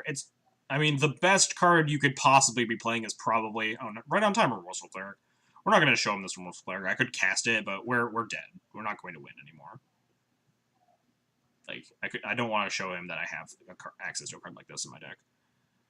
But yeah, the best possible card you'd be playing is Leyline of the Void, but that's not realistic for Death and Taxes, really. So it's usually a combination of Surgical Extractions and permanent graveyard hate, like Containment Priest or Rest in Peace. You can also play Fairy Macabre if you're really gunning for specifically red-black, because it doesn't get hit by Chancellor attacks. We're just going to concede this. Drawing Carcass is kind of the worst, because it means that the Vial Punt was really important. Yeah, definitely, but we're already dead.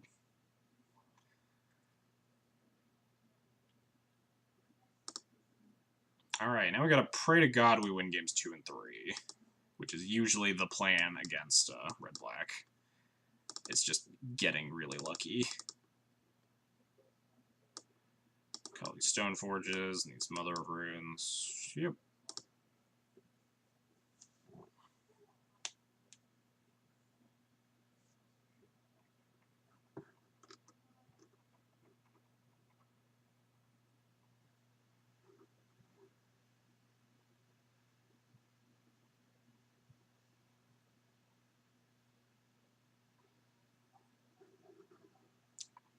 Social is not the best since it has to live in your hand. Yeah. Because it's more susceptible to Thoughtseize, but it's also very useful because oftentimes the way you lose this matchup is that you just die before you get to 2 mana. Woof. Is this hand keepable? This hand's very, like, okay. The risk here is that if we, like, we're dying on turn 1, but there's not a lot you can generally do about that. But we also could die on turn 2 if we don't find the land. But if we get to turn 3, it's Remorseful Cleric. I think maybe I don't ship this. Like, this hand is better against getting Thoughtseized. They Thoughtseized the Cleric, though, and then we still need to, like, desperately rip land 2 for this Rest in Peace. This hand's certainly close. Turn 3 isn't real. Yeah, but, like, I could easily mulligan into, like, a hand with 2 lands and a Surgical Extraction and just get, like, Thoughtseized and die, right? It's just an issue of what am I going to lose to. But I do think Reanimator more aggressively keeps fast hands rather than disruptive hands, because they know that Death and Taxes has a lot of permanent-based disruption that's pretty slow.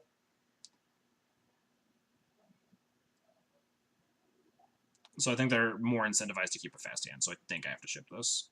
I'm not positive here. I might actually keep this hand. I'm actually going to screenshot this and ask the Discord later.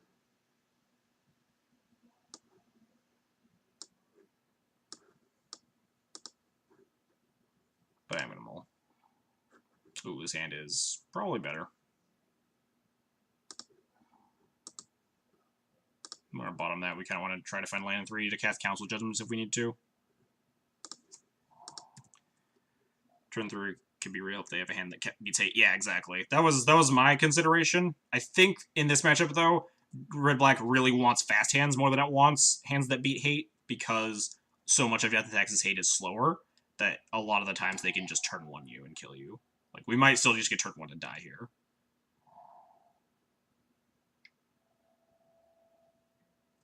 Or they could Thoughtseize my Rest in Peace, but we still have Thalia double Council's Judgment to clean up bits.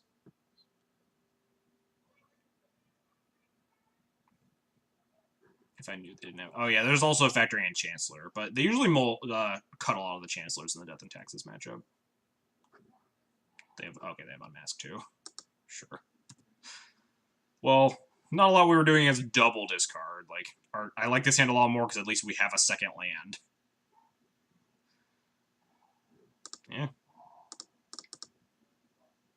I just revoke Grizzlebrand here, probably. Roguing Lotus Petal is like kind of a pipe dream, and I'd rather like turn them off of being able to draw a million cards.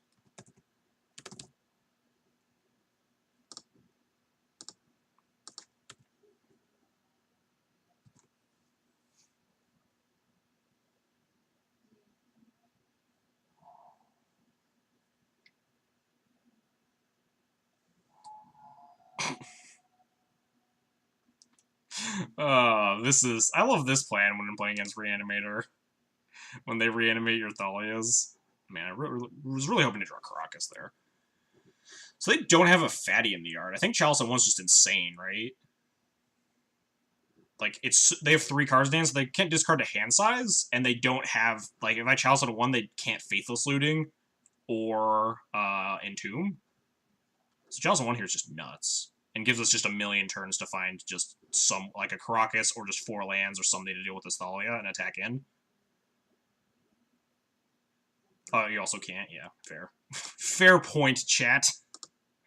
Not familiar with playing against the Thalias on the other side of the board, I guess. Insane and uncastable. I don't think it's insane. I think it's really good to play Chalice there, if I could. But yes. Chat's got me there. Can't do anything.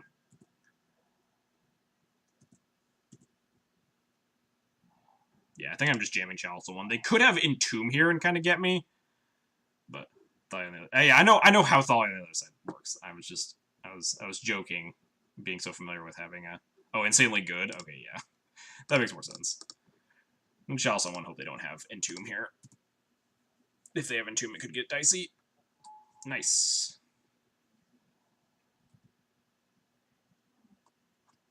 Who would Warden Chalice against Thalia? Seems terrible.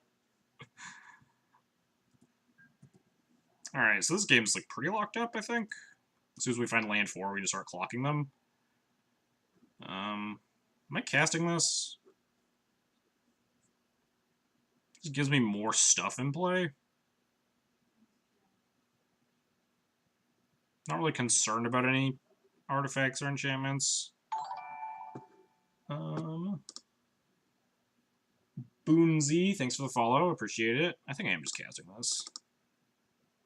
Luckily, this is a May, so I don't have to exile my own things.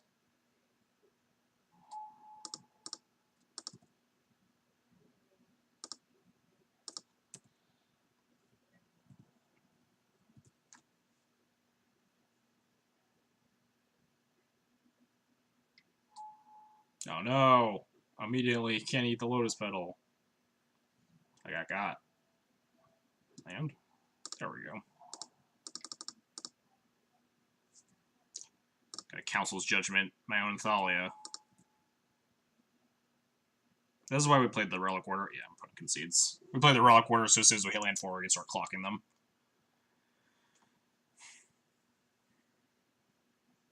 Alright, so those are the games that you could win when they have to do stupid things like reanimate your own creatures. There was one game, I think it was against the guy that beat me. Was it against him? No, maybe it was the guy that beat me in the challenge.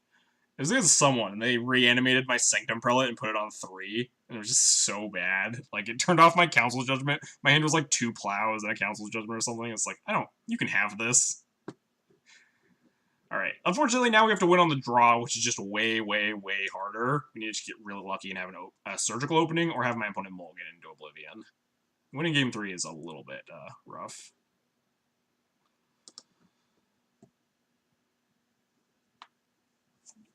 I need to pray for my opponent to have a clunker, or for me to have a surgical hand. I think this hand's a pretty easy mulligan. This hand looks just very solid and good. And it's like, oh, you have File, you got Wasteland, you have Removal Spell with Thalia, but I think we need to like pretty hard mulligan to our hate. Opponent also mulligan to 6, so I don't mind going down. I like this a lot. 2 Graveyard Hate and 2 Removal and Caracas. This hand is very good.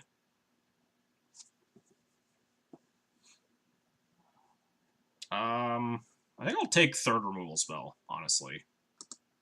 I think I just want this. Maybe I don't. Maybe 2's enough, and I want to be able to find a clock to kill them. I'm gonna top this.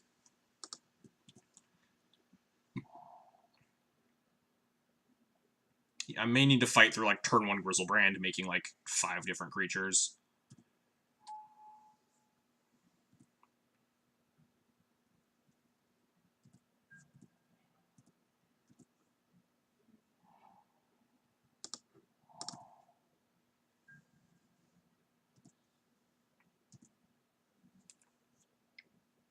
It's Entomb.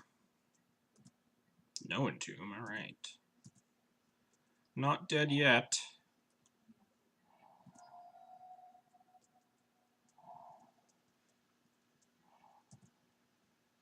Sure.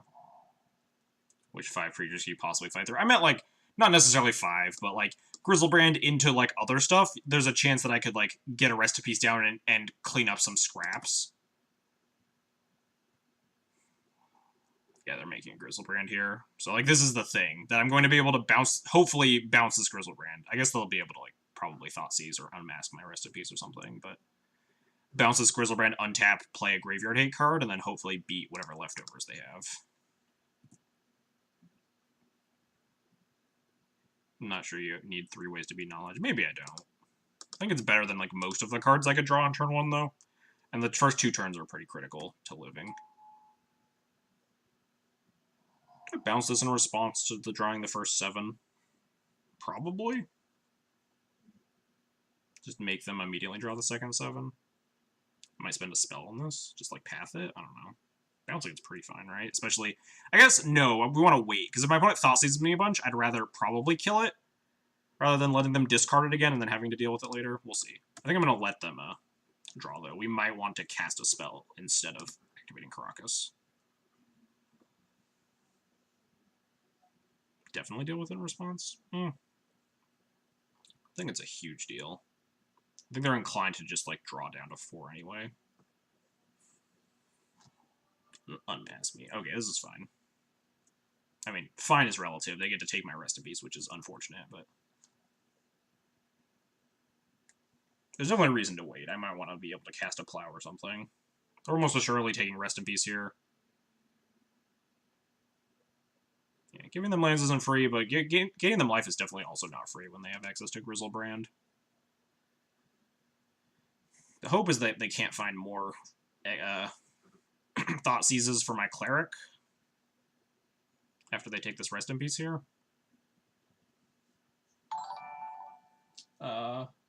Mr. Higgins, thanks for the follow. Appreciate it. They might have thought you only had 1 piece of hate. We have nothing except hate. Yeah, they take the Rest in Peace. That's a pretty obvious take there. Yeah, they're going down to 4 anyway. I think they're just trying to find Lotus Petal Thoughtseize or whatever. Oh, and not gone to 4 if they bounce. That's a fair assessment.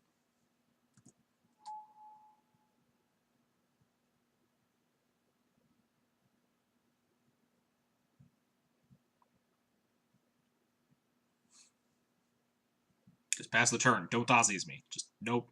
Don't. You don't have any more spells to cast. Just pass it. Pass it over here. Just end the turn, buddy. Oh, I don't love this. Looting into another Reanimate.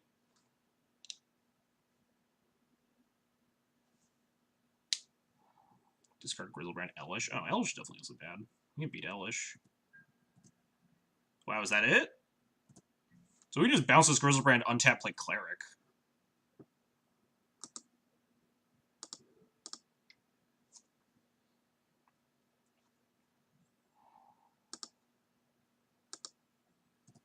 Let them move to discard here.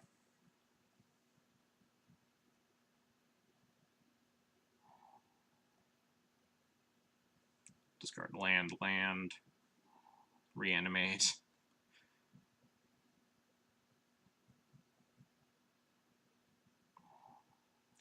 Looting. So we had snow-covered plains. So if I play Cleric here, they can pretty easily force me to crack it by, like, trying to reanimate an Elish Norn or something. I think that's fine. It also kills all their Faithless Lootings and stuff.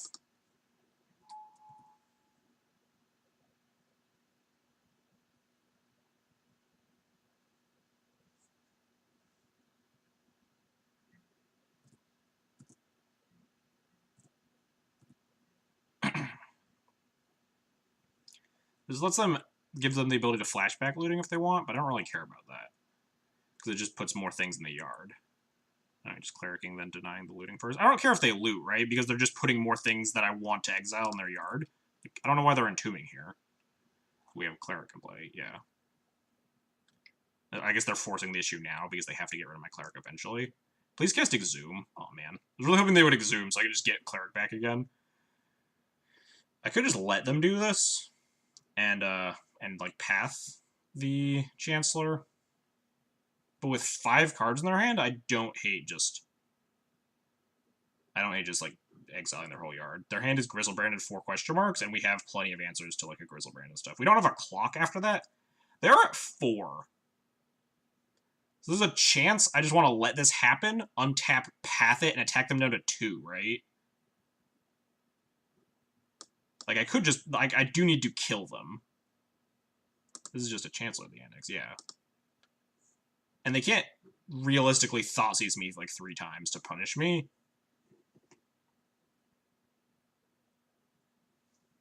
I might path. I think I'm going to path. I think this is fine.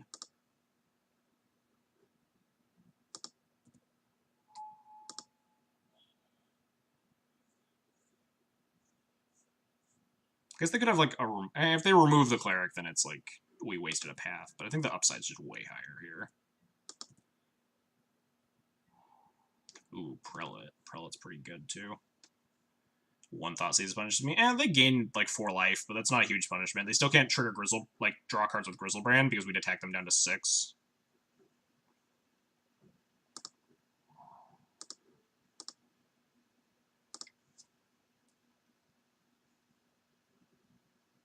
Hello? Oh no, internet. Oh, they conceded! We did it! We 5-0'd! I thought my internet, like, died and I was gonna be really salty. They could remove Cleric, they would have done that, and then... Oh yeah, that's fair. They would have just killed Cleric and then Entombed. Whew! Back-to-back 5-0s. Feels good. Feels good, man.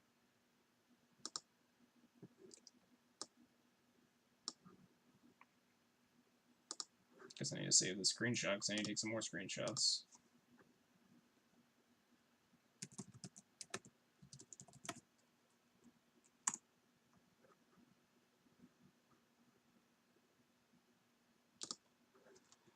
Five-0 with Ancient Tomb pouring fuel on the fire. Oh no, we did 5-0 with the Ancient Tomb. God, what have I done? Notably, we never played it. No, we played against Punishing Maverick yesterday, but that game was already over. We never actually put it into play in a game that mattered at all.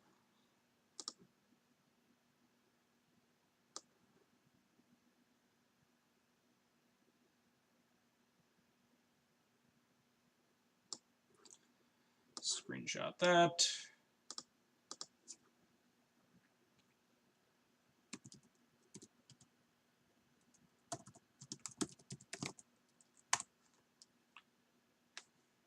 Snap getting published. Oh yeah, for sure this one and not the one. Well, if we get the one yesterday published, then it's then it's playing a Mindbreak Trap on the sideboard. If we get this one published, it's playing an Ancient Tomb in the main.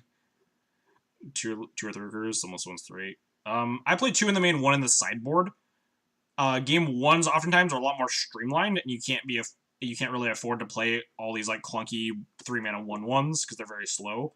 But post-board games usually take a lot longer, and you want access to a lot of your different tools in your toolbox, so the sideboard recruit is very good and comes in a lot. Just play Urborg in that case when company selling. With the literal Urborg, right? The old one, that takes away first strike, I think, right? I think that's what that one does.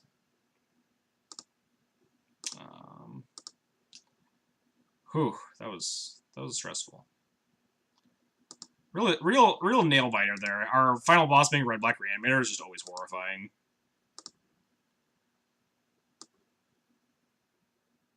Just because that deck is so easy, so easy to lose to.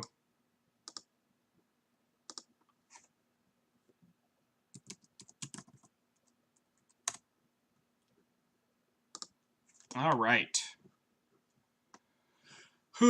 So I guess that's going to wrap up our stream. It's a little early. my stream usually is a little bit longer than this, but we only played the 4 matches, and 3 of them were pretty quick there. But I don't want to start another league because I'm not going to finish it. And tomorrow, for those of you that didn't see my Twitter / Discord / literally stream title announcement, we're going to be streaming some Miracles. Special thanks to Card Hoarder for allowing me to enter the Card Hoarder network so we can borrow cards and I can actually play different decks that aren't Death and Taxes because it's not on my own payroll anymore. So we're borrowing Miracles and we're playing with Best Legacy Player NA Patrick Green, winner of Eternal Weekend 2018, Miracles Extraordinaire. What's your MTGO rating? I don't actually know what my MTGO rating is. Find that out, right? Where's that? Account settings? Oh no, don't look at that. Game history? There we go. 1882? I don't know what any of that means. I never know what, like, these numbers are. Is it at least Brightling Miracles? It is actually Brightling Miracles, Lunadil. I got a list from Patrick, and we are playing a 1 of Brightling in the main. This is what we're playing tomorrow. But apparently it's really good because of all like the blue-red Delver with risk factor running around. Like, gaining life is really, really powerful. Yeah, this is our deck for tomorrow. We're going to be jamming some Miracles. But anyway, that will... I should swap these for snow-covered islands, shouldn't I? Just to really stick it to Patrick. And because it's December, I swapped all of my I swapped the snow covers for Death and Taxes. I've never actually played with the Brightling. Don't worry, I know how to play with Brightling. I don't know how to play with anything else in this deck, but I can play with a Brightling. It's kind of awkward though. You only have like 4 white sources in the deck, so it's kind of tricky to protect it because it needs a white to bounce itself, right? Yeah. So you want triple white in play. So you want 3/4 of your white sources in play just to keep this thing alive. I mean, definitely play snow-covered plains so people see your name and assume D&D. Oh yeah, just lead with like turn 1 snow-covered plains. We'll play snow-covered plains on normal islands. Well, I know Brightling and Death and Taxes. Brightling I was really hyped for because it was so good against Miracles, but it is also very, very bad against Grixis, in particular bad against Baleful Strix, and I'm a lot more scared of Grixis than I am of Miracles right now, so couldn't get the good art Pierces. These are the Pierces that I actually own, apparently. It auto-filled the cards that I have. It did not, so I have these like shitty Ixalan Pierces. But it did not autofill the cards that I don't own, which is all this blue garbage. And then I'm going to be borrowing the rest from Card Order. Apparently I own a Red Elemental Blast. I think it was like a promo. Yeah. This is some promo set. Red Elemental Blast. I own 2 Spell Pierces as my only blue cards here. But anyway. I don't know why I own a Misty Rainforest. Oh no, I built Bant Spirits. That's why I own a Misty Rainforest. Tell me you don't have literal Brainstorm. I don't have any Brainstorm yet. I have whatever Brainstorm Card Order is going to give me when I submit my loan request. So you're going to have to deal with whatever Card Order hands me. When War and Peace over Fire and Ice, I don't think you really ever want to main deck War and Peace. Fire and Ice is just always very, very good. You can sideboard War and Peace, though, mostly if there's like a lot of Miracles, because it's really good at like protecting your creatures from Swords of Plowshares and attacking for huge chunks of damage against the control decks. But right now, for the same reason that Brightling is not very good, War and Peace is very good because it's bad against one of the 2 premier control decks, and you'd rather have a card that's powerful against both, like Cataclysm. Whereas something like War and Peace or Brightling is really good against Miracles, but not very good against Grixis. So you'd rather have cards that tech towards both of the good control decks of the format. But anyway, chat a little bit longer, and while I find someone to stream here, or not stream, it's to host here. Who's playing Legacy? Is Romario on? Romario's not on. Paragon City Games is streaming Paper Legacy. It's the only person streaming Legacy. Because we host them. I think it's Burn versus D&T. Sulfuric. Are you talking about what Burn's good cards versus Death and Taxes are? Sulfuric Vortex is good. Smash to Smithereens is good. And like Searing Blaze / Searing Blood are really good. The games that you usually lose to burn are games where they cast 2 or more of like searing effects and smash to smithereens, or sulfuric vortex at like inopportune moments. Sulfuric vortex is less scary because it can be dealt with. Like you can have a batter skull in play and like flicker out the sulfuric vortex attack and gain 4 life or something, but getting your equipment shattered or getting all your creatures searing whatever is pretty good. Is Burn strong versus D&T? People seem to think so. I have a very good record against Burn. Yeah, Lavamancer is kind of obnoxious too, but a lot of the decks are fetchless right now. I've seen fetchless burn a lot more. And like Lavamancer's worse in that deck. Although so is Searing Blaze, so it makes you more happy. My record against Burn is 7-2. I've played against it 9 times so far.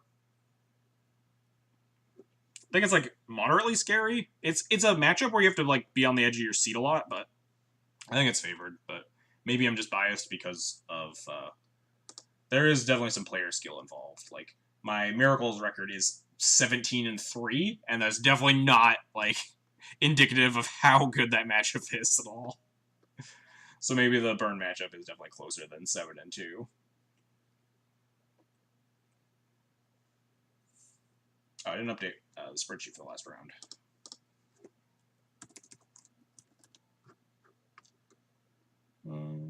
Red-Black Reanimator. We went to 3 that time. And we 2-1'd. We lost game 1, as usual. Won games 2 and 3. Anyway.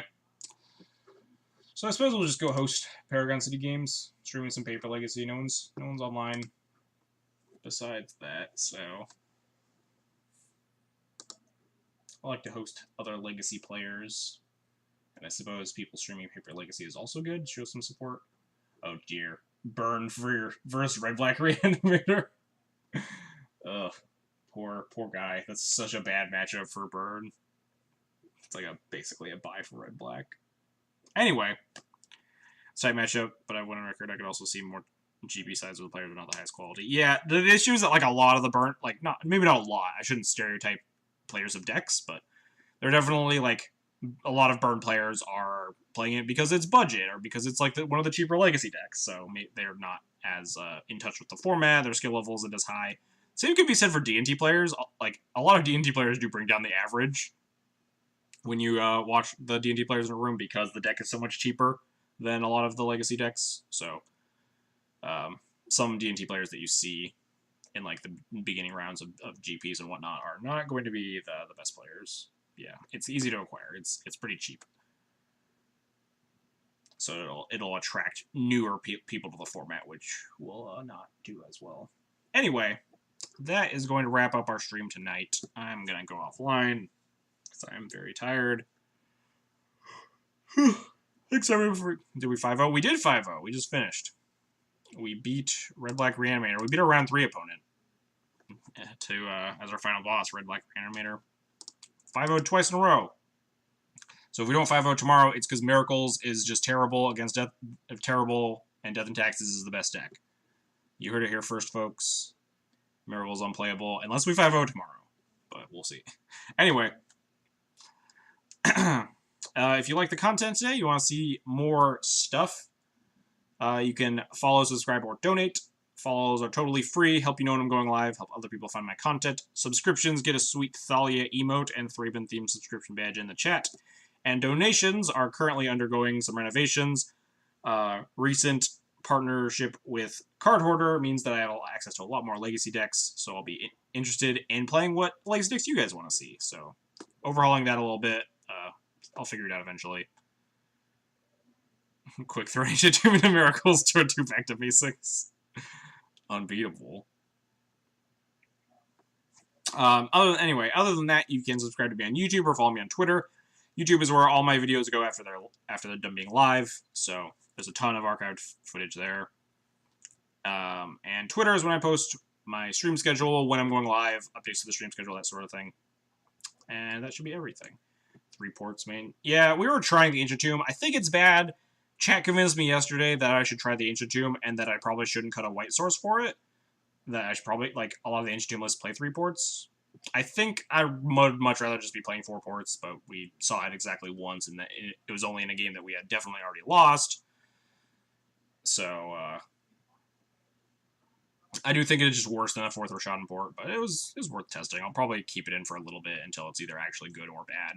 Right now, I still have no opinion. We played it for 5 matches and basically didn't see it. Anyway, don't get distracted here. Gonna host this burn guy getting wrecked by Red Black Reanimator. Pretty bad. And have a good night, morning, evening, afternoon, wherever you are in the world. Yeah, I will see you guys all tomorrow with our special Miracles stream. Hope to see everybody there.